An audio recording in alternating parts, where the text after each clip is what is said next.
श्री गणेशाय नमः। दुबड़ी सातें, दुबड़ी सप्तमी। यह त्यौहार भादो सुदी सातें को आता है। इस दिन दुबड़ी की पूजा करनी चाहिए। एक पट्टे पर दुबड़ी चित्र अनुसार मिट्टी से बना लेवे। उनको चावल, जल, दूध, रोली, आटा, घी, चीनी मिलाकर लोई बनाकर उनसे पूजें और दक्षिणा चढ़ावें और भीगा हुआ बाजरा चढ़ावें। मोठ बाजरे का बायना निकालकर सासू जी को पाए लगकर दे दीजिए। फिर दुबड़ी साते की कहानी सुने। इस दिन ठंडा खाना खाना चाहिए। यदि इसी साल किसी लड़की का विवाह हुआ हो तो वह उजमन करें। उजमन में मोठ बाजरे की 13 कुड़ी एक थाली में लेकर तथा रुपया व एक साड़ी रखकर हाथ फेर कर वो थाली पे से हाथ घुमाकर फेर कर अपनी सासू जी को बाएं लाकर दे दें।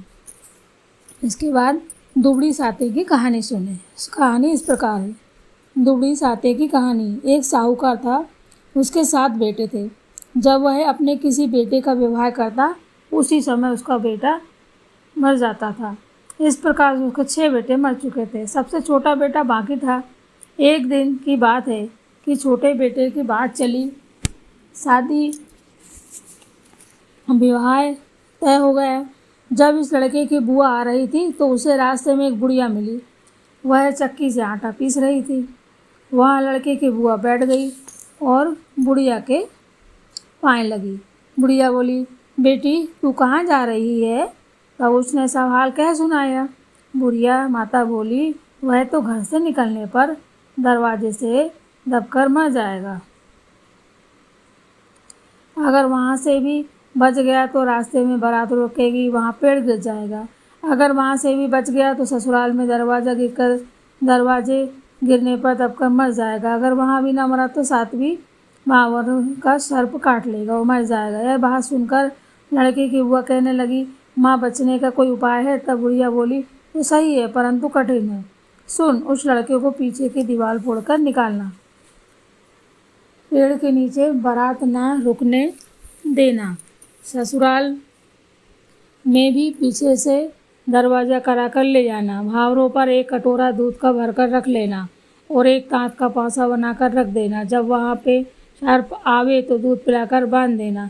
फिर सर्प नहीं आवेगी तो वह सांप मांगेगी, तब तुम उससे अपने 6 भतीजे को मांग लेना, उन्हें जीवित कर देगी। इस बात को किसी को सुनाना मत, नहीं तो सुनने वाले सुनने दोनों की मृत्यु को प्राप्त हो सकते हैं। फिर लड़का नहीं बच सकता। यह कहकर बुढ़िया जाने लगी और बोली, मेरा नाम दुबड़ी है। बोलो दुबड़ी माता की जय। यह सुनकर बुआ घर आई। जब बारात जाने लगी तब वह रास्ता रोक कर खड़ी हो गई और कहने लगी, पीछे से दरवाज़ा बनाकर ले जाओ। तब पीछे के दरवाजे से लड़का निकला तो घर का पुराना दरवाज़ा गिर गया। तब सब कहने लगे, बुआ ने तो अच्छा किया। जब बारात चलने लगी तो बुआ भी जाने को बोली। सबने मना किया, औरतें बारात में नहीं जाती, पर वह नहीं मानी और बारात के साथ साथ चल दी। रास्ते में जब पेड़ के नीचे रुकने लगी तो उसने मना किया और दूल्हा को वहाँ ना बैठा कर धूप में बिठाया। दूल्हा के बैठते ही पेड़ गिर गया। इस बात को देखकर सब बुआ की बड़ाई करने लगे। जब बारात वहाँ से चलकर ससुराल में पहुँची तो वहाँ भी पीछे के दरवाजे से जाने को कहा और उसकी बात सबने मान ली। पीछे के दरवाजे से ही लड़का घर में घुसा, दरवाज़ा गिर गया। तब सब कहने लगे कि ये बात बुआ को किस प्रकार पता चली। जब भवने पड़ने लगी तो उसने एक कटोरा कच्चा दूध मंगा रहा, ताँत का पासा बनाकर रख लिया। जब साथी भवर पड़ने लगी तभी नाग आया। बुआ ने नाग के सामने दूध रख कर दिया। दूध पीते समय उसने ताँत से बांध दिया। तब बाद में सर्पनी आई और उसने अपना शाप मांगा।